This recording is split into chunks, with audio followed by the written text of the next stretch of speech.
باللہ من الشیطان الرجیم بسم اللہ الرحمن الرحیم وبہ نستعین وصلی اللہ علی محمد وآلہ الطاہرین اللہم صلی علی محمد وآل محمد وعجل فرجہم۔ ایام اربعین جس طرح جیسے جیسے نزدیک آتے ہیں تو بعض افراد کی جانب سے اس کے اوپر اعتراضات بھی اٹھائے جاتے ہیں۔ انہی اعتراضات میں سے ایک اعتراض یہ ہے کہ کیا یہ بہتر نہیں ہے کہ ہم زیارت اربعین پر خرچ کی جانے والی رقم کو غریب مومنین میں تقسیم کر کر زیادہ ثواب کمائیں؟ کیا ان مومنین کو یہ پیسے دینا اس سے بہتر نہیں کہ ہم زیارت پہ چلے جائیں؟ اس حوالے سے میں عرض کروں کہ یہ اعتراض وہی شخص کر سکتا ہے کہ جس نے ہماری معصومین سے مروی روایات کی جانب نگاہ نہ کی ہو۔ میں آپ کے سامنے دو روایات پیش کرتا ہوں۔ امام جعفر صادق علیہ السلام ارشاد فرماتے ہیں کہ زیارت امام حسین رزق کو بڑھاتی ہے اور جو کچھ بھی زیارت کے ضمن میں خرچ کیا جاتا ہے خداوند عالم اسے واپس پلٹا دیتا ہے۔ اسی طرح سے امام باقر علیہ السلام ارشاد فرماتے ہیں کہ زیارت امام حسین رزق میں اضافے کا باعث بنتی ہے۔ یہ دونوں روایات تہذیب الاحکام کی 6 جلد میں موجود ہیں۔ اس کے علاوہ ہم دیکھتے ہیں کہ جب ایک شخص امام حسین کی زیارت بالخصوص زیارت اربعین پہ جاتا ہے اور پیادہ روی میں شرکت کرتا ہے تو وہ پورے رستے مومنین کے ایک اثار اور قربانی کے جذبے کو 3، 4، 5 دن تک بار بار ملاحظہ کرتا ہے اور اس کے سامنے امام حسین کی اثار و قربانی ان مومنین کی اثار و قربانی کے ساتھ جلوہ فگن ہوتی ہے، اور وہ دیکھتا ہے کہ کس طریقے سے مومنین اپنی بساط کے مطابق دوسرے مومنین کے لیے اثار و قربانی کا جذبہ رکھتے ہیں، کس طرح سے انہیں کھلا رہے ہیں، کس طرح سے انہیں پلا رہے ہیں، اپنا سب کچھ لٹانے کو تیار ہیں امام حسین کے زائرین کے لیے۔ اس سے خود اس مومن پہ جو کہیں سے زیارت کے لیے پہنچا ہے جذبہ اثار اور قربانی پہلی کی نسبت زیادہ اس کے اندر پیدا ہوتا ہے۔ ان دونوں چیزوں کو مد نظر رکھتے ہوئے ہم یہ کہتے ہیں کہ ایک شخص جو زیارت امام حسین کے لیے جاتا ہے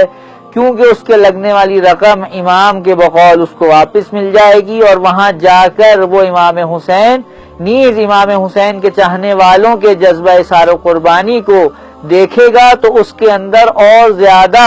جذبہ اثار و قربانی اجاگر ہوگا، اور وہ واپس پلٹ کر مومنین کی مدد بہتر انداز میں کر سکے گا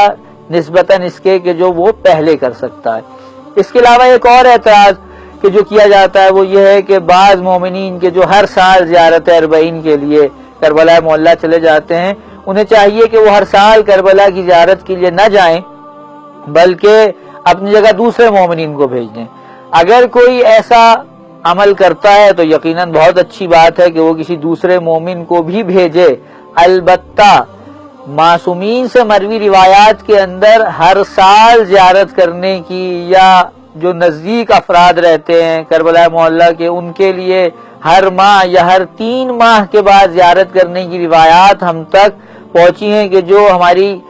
مستند کتابوں میں جیسے کامل الزیارات یا جس طریقے سے ہمارے پاس تہذیب الاحکام یا دوسری کتابیں جو زیارت کے عنوان سے روایات کو اپنے اندر سموئے ہوئے ہیں ان میں مروی ہیں کہ جس میں حکم ہے معصومین کی جانب سے کہ ہر سال جایا جائے یا کچھ ماہ کے بعد جایا جائے۔ ان روایات کی جانب نظر رکھتے ہوئے ہمیں معلوم ہوتا ہے کہ خود ہر شخص کا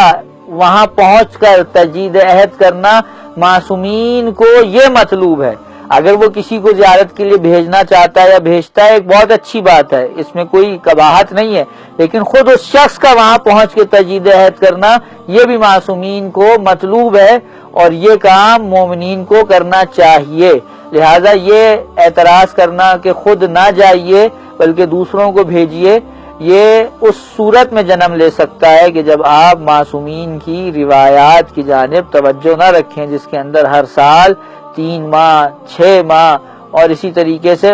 بعض ان افراد کے لیے کہ جو کوفہ میں رہتے تھے یعنی نزدیک ترین علاقے میں رہتے تھے ان کے لیے تو ہر شب جمعہ اور ہر مہینے کے لیے بھی بعض روایات کے اندر امام حسین کی زیارت پہ جانا وارد ہوا ہے۔ لہذا ان اعتراضات کو اپنے اذہان کی جانب راہ نہ دیجیے، امام حسین کی زیارت کو خلوص نیت کے ساتھ انجام دیجیے، اور جو مومنین زیارت اربعین پہ یا اس کے علاوہ امام حسین کی زیارت پہ جو دوسرے ایام ہیں ان میں جاتے ہیں اور اسی طریقے سے پیادہ روی میں شریک ہوتے ہیں، اس کے اوپر اپنا مال خرچ کرتے ہیں یا خود ہر سال جا کر زیارت سے شرفیاب ہوتے ہیں، وہ مومنین ان تمام اعمال کو کسی ایک عام انسان کی جانب سے بنایا ہوا نہ سمجھیں، یہ سب معصومین کی جانب سے مطلوب اعمال ہیں جن کے اوپر ان کی احادیث دال ہیں۔ والسلام علیکم ورحمۃ اللہ وبرکاتہ۔